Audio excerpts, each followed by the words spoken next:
O'g'lim bo'lgan. Bittasi trading, bittasi marketing. Bitta o'sha narsa ikkilantirib yurardi. Yurib bo'lgan narsani ko'raman-da, u yerda. O'sha svechani ichida bo'lgan holatni men tasavvur qila olmayman. O'sha payt ertalab 5 da turadigan bo'lgan, avtomatik. Bu dunyo ham kerak bo'lmay qo'ygan. 7000 ga yaqin bo'ldi. Assalomu alaykum do'stlar, xonimlar, yaxshimisizlar? Mana bugun MG kompaniyasini birinchi guruhi, ya'ni qaldirg'ochlaridagi guruhidagi Avaz aka bilan suhbatlashamiz. O'zlarining haqqoniy fikrlarini prosta insonlar bilan ulashadilar. Assalomu alaykum Avaz aka, yaxshimisiz? Sizmisiz? Yaxshi keldingizmi? Ana endi qarang, o'zingizni tanishtirsangiz, ismingiz, yoshingiz va qilayotgan ishlaringiz yoki qilgan ishlaringiz bo'yicha. Meni ismim Avaz Asomiddinov. Yoshim 38 da. O'zimni o'sha xalqaro yuk tashish bilan shug'ullanaman. Firmam bor. Logistika. Endi logistika desa hamma amerikanskiy logistikani tushunadi. O'sha xalqaro yuk tashish O'zbekiston ichida o'sha chetga yuk tashish bilan shug'ullanadigan firmam bor. Xo'p, endi qarang, sraz maqsadga o'tib ketamiz. Ya'ni savol-javoblarda. Tayyor bo'lsangiz, unda boshlaymizmi? Bo'ldi. Okey, ketdi. Kursga kelishdan oldin bilim tajribangiz qanaqa holatda bo'lgan? Mutlaqo yangi bo'lganmisiz yoki allaqachon savdo qilganmisiz?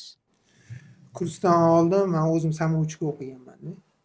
Birinchi boshlaganingizda. Boshlaganim 23-yil boshlaganman-da men bu narsani. 23-yil endi o'zim og'aynilarim anaqa qilganda qiziqqanman. O'shani ko'rganimda keyin o'zim uchun informatsiya qidirganman. 2-3 ta odamni ko'rganman. O'sha paytda endi otini aytsa bo'ladimi bilmayman endi sizlar. Mayli, qilib qo'yamiz. Bo'lgan o'sha paytda, keyin bo'lgan. O'shanda metodikalari menga yoqqan o'sha paytda. U qo'yadilar, o'sha ko'cha tilida tushuntiradigan, anaqada o'tirganda. O'shanga keyin metodika yoqqandan keyin ularni eshitadigan bo'lganman polni. O'sha yerda o'sha nastroykalarni, MetaTrader nastroykalarni o'zingizni videongizni ko'rib, men o'shani bilmoqman. Birinchi YouTube'dan qidirgan ekansiz, qidirib ko'rgan ekansiz, bo'lmasami? Chunki boshqa ko'proq minut ko'proq narsa yo'q edi, boshqa anaqa bo'lmasdi.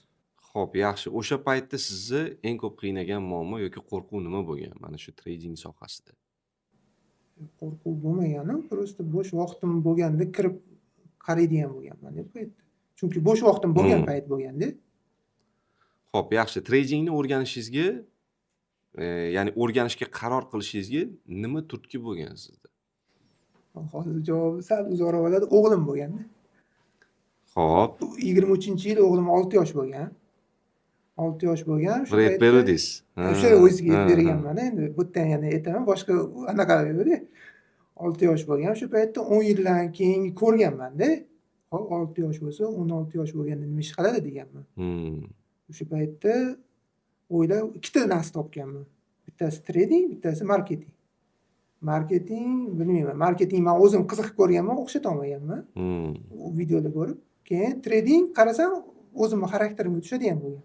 Bitta odam, hech kimga zavisimiy bo'lmaydigan odam, anaqa ish o'shandan boshlangan menda. O'zim nimaga o'rganganman? Boshida o'zimdan o'rganib olsam, ba'zan olsam, keyin o'zim перенаправить qilaman deganman. Nima bu o'zimni to'g'ri yo'nalishda. Shunda ham zo'r. Insonni mana men o'zimda ham turtki bo'lganda shu narsa mana oila turtki bo'lgan menda. Xuddi shunaqa. Buni oila bilan turtki bo'lgan insonlardagi xatti-harakat baribir boshqacha bo'ladi, kuchliroq bo'ladi, chem boshqalarga qaraganda. Endi men o'zimning shaxsiy fikrim. Ota bo'lgandan keyin shunaqa ekan. Xuddi shunaqa. Keyingi savolimiz, trading kurslari juda ham ko'p. Nimaga aynan bizani kursimiz, ya'ni MG kompaniyasining kursini tanladingiz? Tanlaganimmi? O'zingiz boshqa anaqa yo'q. Chunki men aytayapman, 23-yil misol only deydimi, nima offline. Uzoqdan ustozni ko'rganman. Chunki sizlarni o'tish metodikangiz yoqqani uchun men o'shandan boshlaganman. Bo'ldi, keyin fokusim buzilmasin deb men hech kimni eshitmaganman, prosta uzoqlashtirganman, bo'ldi. Ahamiyat ham bermagan. Как boshqalarni, как informatsiya sifatida prosta ko'rib qo'yardim, bo'ldi. Bizni kursimiz bilan farqini his qildingizmi boshqa kurslarni? Va bizani kursda nimasi aynan boshqacha edi? Bu yerda o'qiganimizdan aslida strategiya ko'p. Prosta odam o'zi uchun yo'nalishini topib olish uchun haddan ziyod ko'paydi. Keyin yangi narsalar ko'paydi bu yerda. Strategiya. Oldinga ahamiyat bermagan narsalarimiz chuqurroq kirildi bu yerda. O'shandan boshlandi. Keyin hamma mayda detallargacha уже ahamiyat berish boshlandi o'sha. Rahmat. Kursga yozilishdan oldin ikkilanganmisiz? Yo'q. Ikkilanmagansiz. Man Chunki ko'zim yetmagan narsaga pul tikmayman hech qachon. Хорошо. Xo'p, kursda nimalarni o'rgandingiz? Qaysi mavzu sizga ko'proq tushdi? Texnikami, grafikami, risk menejmentmi, psixologiyami, fundamentalmi? Eng ko'pi sizga qaysi biri foyda berdi ko'proq? Man oldin ahamiyat bermagan narsa strategiyada asosiy kirish chiqish уже nimalar. Sizga strategiya ko'proq Уже menga narx qolgan bergan. narsalar уже o'zimga tushib olgan. Просто strategiyani aniqlashtirib olishim kerak edi. Qaysi направлениеda ketishim. Bitta o'sha narsa ikkilantirib yurardi. Mentor, jamoaviy yondashuv, qo'llab-quvvatlash haqida nima deya olasiz MG kompaniyasidagi? U tarafni bemalol ayta olaman. Уже qolgan payt почти savollarga javob olsa bo'ladi ulardan. Ya'ni muammo bo'lmagan bu masala Yo'q, u bo'yicha. narsa bo'yicha muammo. Sizni eng qiynagan narsa nima bo'ldi bu kursda o'qiganingizda? Topshiriqmi yoki qanaqadir holatmi? Anaqa. Psixologika. Yo'q, unaqa narsalar emas. Uy vazifalari bor. Chunki men anaqani o'zi odatim bor. Anaqada statistika bor-ku. Yurib bo'lgan narsani ko'raman-da u yerda. O'sha svechani ichida bo'lgan holatni men tasavvur qila olmayman o'sha paytda statistikada. U real narsada уже ishlasam, u narsani men чувствовать qilib bo'laman-da. Menga уже qanaqa holatda bo'laman bilmayman. O'sha narsa без эмоциональный, o'sha домашний задание meni uncha anaqa qilmasdi-da. O'shaning uchun qilgim kelmasdi. Xo'p, хорошо. Kursinglar hali tugamaydi, hali bor. Savdo yondashuvingizda yoki natijangizda o'zgarish bo'ldimi? Zo'r bo'ldi. O'zgarish. Men aytayotganim, уже o'ziga yetganim. Ertalab 5 da turadigan bo'lganman avtomatik. Bu dunyo ham kerak bo'lmay qo'ygan hozir. Не каждому lekin siz qilayotgan natijalaringiz. Hali endi boshqalar bilmaydi, hozir bu haqida ham gaplashib o'tamiz. Hozirgi holatingiz, bilim, ishonch, natija jihatidan bir necha jumlada qanday ta'riflab bera olasiz? Qanaqa tushundim?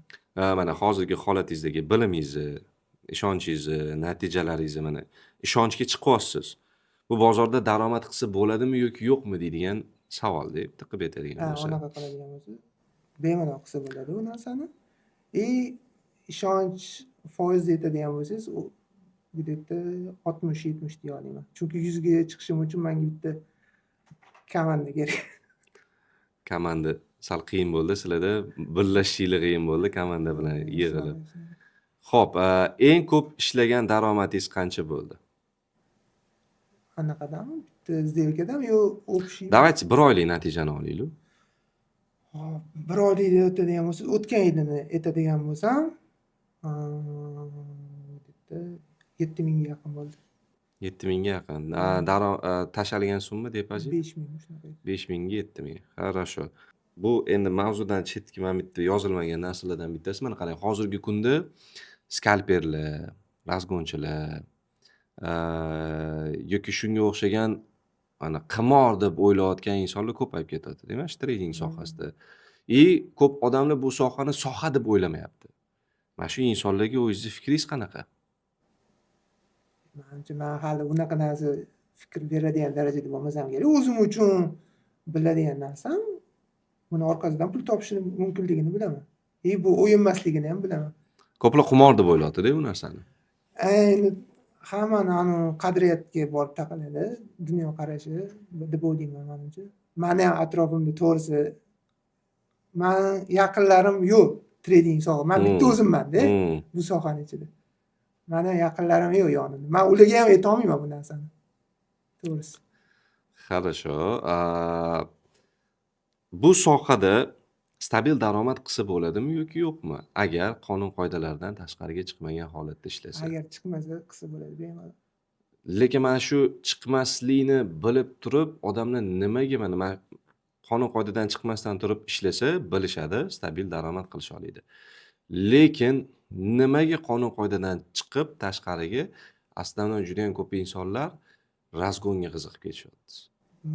Menimcha deb o'ylayman, bu ehtiyojdan. Anaqa narsa bor odamlarda. bu tezroq topish imkoni bo'lgani uchun yopadigan joyi bo'ladi ko'pchilikni. O'shandan bo'ladi hamma narsa. Men Qarzlarni bekitmayman. bo'lishmi?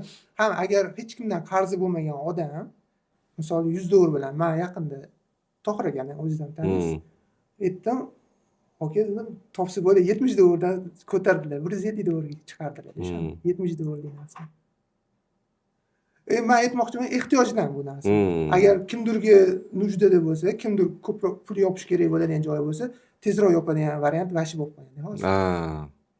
Anaqa risk qilib, Ha, yo'qotish ehtimoli baribir kattaroq. katta. Endi bunisi bor narsa. Kursni tavsiya qila olasizmi mana shu ikkilanib yurgan insonlarda bo'ladigan holat bo'lsa, endi boshlayotgan? Tavsiya qilaman, chunki o'qish kerak. Men o'zim ham samochka bo'lib почти 1 yil, 2 yil yurganman. Kerak bo'lganini bilardim, просто kimga borishni bilmasdim. Endi hozir ayta olaman, bu yoqqa kelish mumkinligini. Samouchkada bitta muammo bo'ladi-da, chunki men o'zim ham samouchkadan boshlaganman. Ketma-ketlik bo'lmaydi samouchkada. Yo'q, umuman. Ketma-ketliklik bo'lmaydi. Nima qilish kerak? Odamlar mana shu fikrlari bor-da, mana YouTube'ga kirib, men strategiya o'rgansam bo'ldi, meni ishim tugaydi deb o'ylashadi-da. YouTube'ga kirishadi, dunyodagi eng zo'r strategiya, самый лучший strategiya в мире deb kirishadi-da. Lekin itogi holatda shu odamlar ham minusda chiqishadi, lekin bilishmaydi uni orqasida ketma-ketliklar juda ham важныйligini.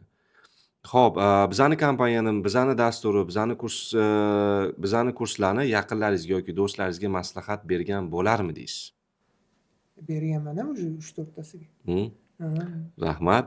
Ta'lim sifatini qanaqa baho berasiz? Ochiq-oydin aytavering, hech nimani kesishmaydi bu yoqda. Hamma fikrlaringizni haqqoniy qilib aytavering. Haqqoniy narsa aytadigan bo'lsam, menga offlayn kerak. Chunki sizga komanda kerak. Menga komanda kerak. Men odam bilan yuzma-yuz ko'rishib gaplashtirmasam, men ana televizor bilan gaplashgandek bo'lib qolyapman, borib. Voy, o'shanga Tohir akani o'zingizga oldingizga olgansiz-da. Ko'proq kerak sizga komanda. Gaplashtirmasam bo'lmaydi, men kasal bo'lib qoladigan olib qo'yaman. Chunki bitta o'zim qolib ketganman, dastlabki bo'lmaydi. Menda bunaqa. Xo'p, avaziga avvalambor kelganingiz uchun kattakon rahmat. O'z fikrlaringizni ochiq-oydin berganligingiz uchun kattakon rahmat. Va xolasa hali darsingiz tugamagan, hali ancha o'rganadigan narsalarimiz bor, hali makroekonomikalar bor, kursdan keyingi hali ishlaydigan narsalarimiz juda ham ko'p. Eng asosiysi, eng glavniysi, mana istoriya shu yerda ochasiz-ku, faqatgina tegib profit bo'lishini chin qalbimdan tilab qolaman va shu narsaga harakat qilamiz biz birgalikda. Shunaqa qilamiz. Sizga kattakon rahmat kelganingiz uchun. Sizga